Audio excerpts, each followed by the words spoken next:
नमस्कार. आषाढी कार्तिकी वारी महामंडळाचा हा स्तुत्य उपक्रम ओळख संतांची यामध्ये मी संत कबीर यांचा उपदेश आपल्यासमोर मांडणार आहे. शाळेत असताना कबीरांचे दोहे खूप पाठ केले होते. त्यावेळेस फक्त पाठ करणं माहीत होतं, त्याचा अर्थ काही कळत नव्हता, काही नव्हतं होत. पण आता ह्या कार्यक्रमाच्या निमित्ताने ते दोहे पुन्हा एकदा डोळ्यासमोरून गेले आणि त्याचा किती गूढ मतितार्थ आहे हे कळले. कबीरांनी आपला उपदेश दोहे रूपात दिला आहे. मी पण आपल्यासमोर काही दोहे वाचणार आहे आणि काही अर्थ रूपात त्याला मांडणार आहे.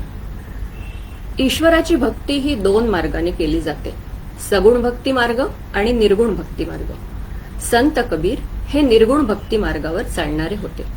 सगुण भक्ती मार्गामध्ये आपण मूर्तीपूजा, जप, तप, पोथ्या पुराणं इत्यादी करतो आणि निर्गुण भक्ती मार्गामध्ये ईश्वराला एक शक्ती स्वरूपात मानण्यात येते. कबीरदासांच्या जन्माबद्दलची ठोस माहिती उपलब्ध नाही. त्यांच्या आई वडिलांबद्दलची अनेक मते मतांतरे सापडतात. असे म्हणतात की 1398 मध्ये उत्तर प्रदेशात काशी क्षेत्रात राहणाऱ्या एका जोडप्यास तलावामध्ये पेटीत सापडलेले मूल म्हणजे कबीर. नीरू निमा या जोडप्यास मूल नव्हते म्हणून त्यांनीच कबीरांचा सांभाळ केला. कबीर हे काशीतील लहरतारा तलावामधल्या कमळातून निर्माण झाले अशी देखील मान्यता आहे. गरिबीमुळे त्यांचे आई वडील त्यांना शिक्षण घेण्याकरता शाळेत काही पाठवू शकले नाही. पुस्तकी शिक्षण जरी त्यांनी ग्रहण केले नसले तरी ते इतरांपेक्षा खूपच वेगळे होते. निरक्षर होते म्हणून स्वतः ग्रंथ लिहिले नाही, परंतु त्यांच्या मुखातून निघालेले शब्द, उपदेश दोहे रूपात ते म्हणायचे आणि त्याच वेळी त्यांचे शिष्य ते लिहून काढायचे. त्यांच्या घरी आजीविकेसाठी विणकाम व्हायचे. कबीरांनी आपल्याला विणकर रूपात व्यक्त केले आहे. एकदा शेले विणता विणता कबीरांच्या दारात एक भिकारी येऊन उभा राहिला. तो भिकारी एक वस्त्राची मागणी करत होता.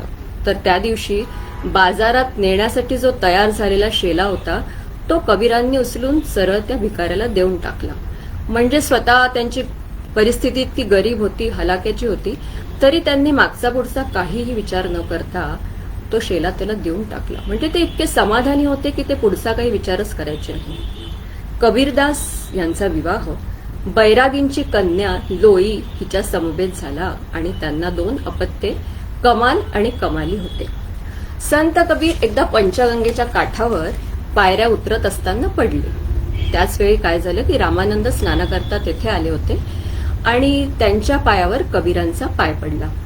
कबीरांच्या तोंडातून त्यावेळी राम हा शब्द निघाला. त्याच राम शब्दाला कबीरांनी आपला दीक्षा मंत्र मानला आणि रामानंदांना आपले गुरु.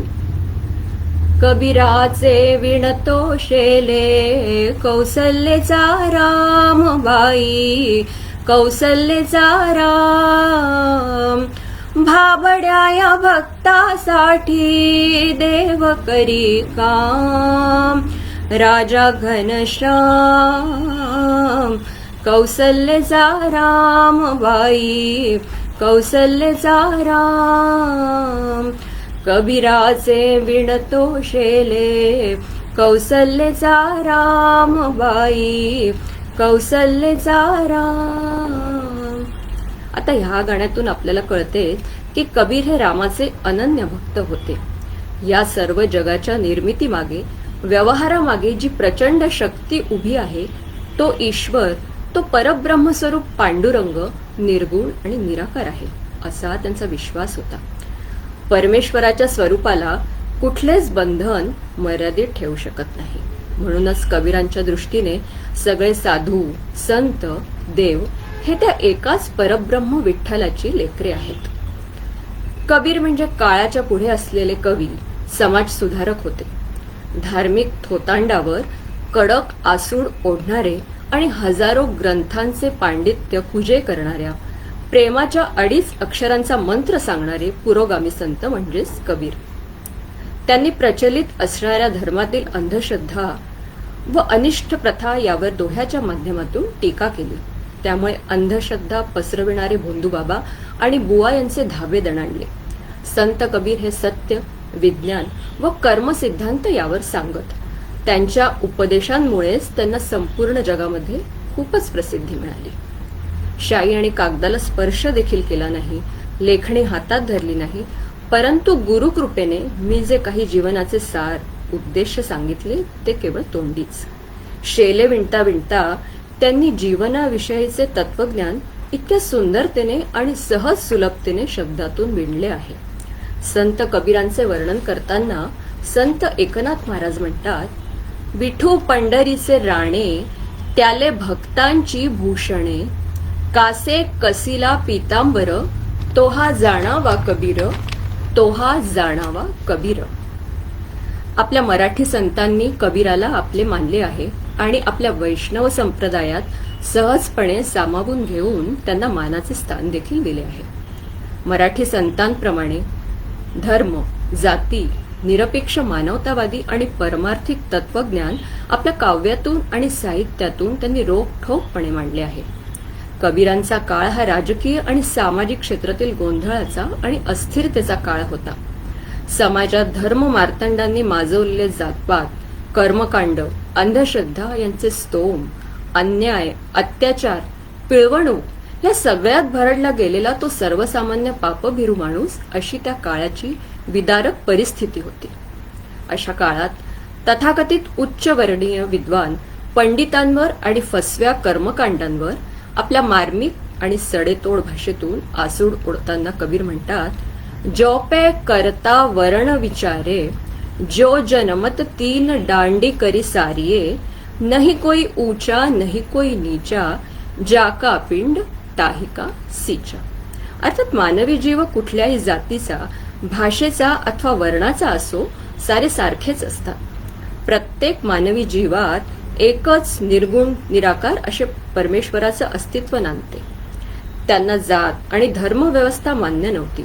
हिंदू आणि मुसलमान यांच्यात रामरहीम ऐक्याची भावना प्रगट केली व ते उपदेश देत भारतभर फिरले. समाजाला समजेल अशा शब्दात त्यांनी उपदेश दिला. देवाची आराधना आपल्या मार्गाने दुसऱ्याला त्रास न देता कशी करावी हे त्यांनी आपल्याला सांगितले आहे. ते म्हणतात की देव एकच आहे. सहज मिले ओ पाणी है भाई, मांगने से मिले ओ दूध है, खींच केले तो खून है. अशा परखड शब्दात देखील ते ज्ञान देत होते. कबीर हे मानव जातीचे, मानवतेचे पुजारी होते. कुठल्याही प्रकारच्या जाती, धर्म, पंथ, भेद या पलीकडे ते पोचले होते.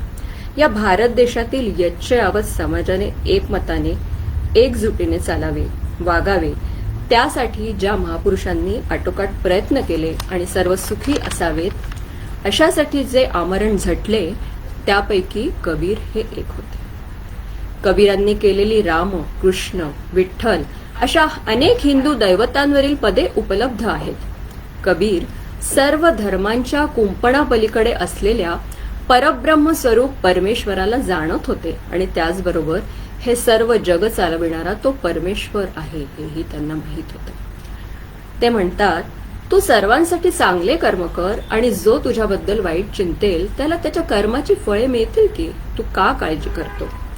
ज्या माणसामध्ये अहंकार असतो त्याच्यावर सतत आपत्ती येत असते आणि ज्या माणसात संशयाचे भूत बसलेले असते तो चहूबाजूंनी रंजलेला, गांजलेला असतो. त्याला चिंतारूपी रोगाने ग्रासलेले असते. जर या चारही रोगांना नष्ट करायचे असेल तर मात्र धैर्य राखण्याची गरज आहे. हे मना, तू सर्व हळुवारपणे म्हणजे धैर्य राखून कर.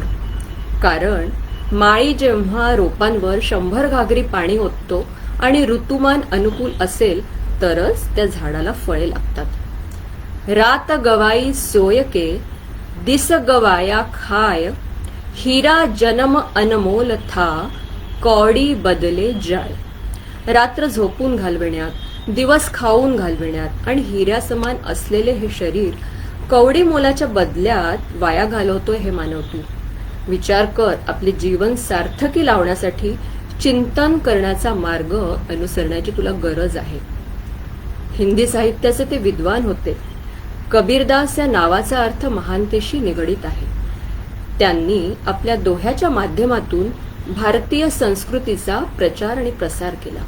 संत कबीरांच्या मार्गावर चालणाऱ्या धार्मिक समुदायाला कबीरांचे सिद्धांत आणि उपदेश जीवनाचा जणू आधारच वाटतात. संत कबीरांना अनेक भाषांचे ज्ञान होते. साधू संतांबरोबर ते कित्येक ठिकाणी भ्रमण करीत असत. त्यामुळे त्यांना अनेक भाषा अवगत झाल्या होत्या. याशिवाय कबीर आपल्या विचारांना आणि अनुभवांना व्यक्त करण्यासाठी स्थानिक भाषांमधील शब्दांचा वापर करत असत. त्यांच्या भाषेला सदुक्कडी देखील म्हटल्या जात.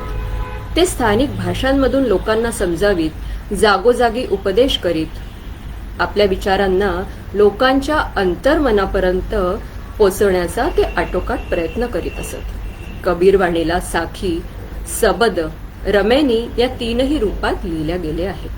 बीजक नावाने ते प्रसिद्ध झाले. कबीर ग्रंथावलीत देखील त्यांच्या रचनांचा संग्रह आपल्याला पाहावयास मिळतो.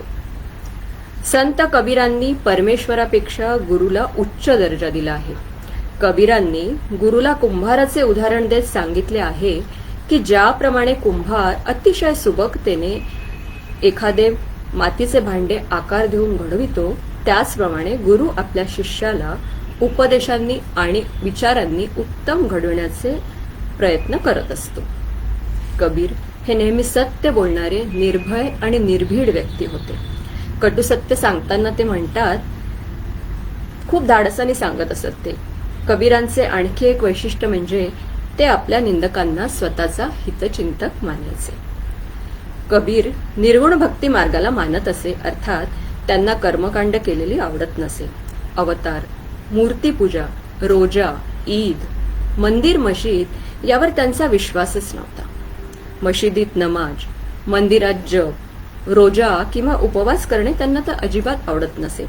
अवडंबर तर त्यांना मुळीच आवडत नसे. आपल्या आसपासच्या समाजाला अवडंबर मुक्त बनविण्याची त्यांची इच्छा होती.